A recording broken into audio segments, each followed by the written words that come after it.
لە هەرێمی کوردستانە سەرمایەی خەوتوو ئەوەی کە پێویستە زەکاتی لێ بدرێت ئێستا زیاتر لە 20 ملیار دۆلارە. 20 ملیار دۆلار ئێستا پارە لای دەوڵەمەند و سەرمایەدار و بازرگان و حیزبە سیاسیەکان ئەو سەرمایە خەوتووەیە کە بەجددی ئەوێ زەکاتی لێ بدرێ. زۆر بەداخەوانێ 2 ملیار دۆلاریش نادرێت. واتە لە 190 دەوڵەمەندەکانی هەرێمی کوردستان زەکات نان وەک پێویست و هەندێکیان هەر باوەڕیان بە پێدانی زەکات نییە. ئەمە تەنها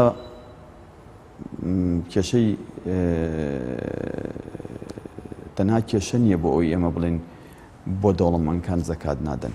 ئەمە کێشەکە لەوایە سیاسەتی هەرێمی ئێمە و هەروەها لاوازی سیاسەتی وەزارەتی ئەوقاف و کاروباری ئاینی ئێمە ئەوە بووە کە بەداخەوە نەمانتوانیوە دوو شتکەین کە ئەمە زەرەری زۆر گەورەی لە خەڵکی فەقیر و هەژاری هەرێمی کوردستان ناوە.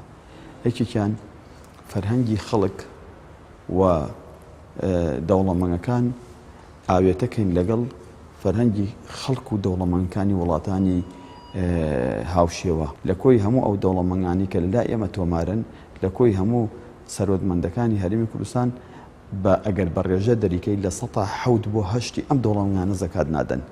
هەفتای زەکاتی هەرێمی کوردستان بدرێ. ئێمە ساڵانە بودجەی زەکات لە هەرێمی کوردستانە پترە لە 200 بۆ 250 ملیۆن دۆلار.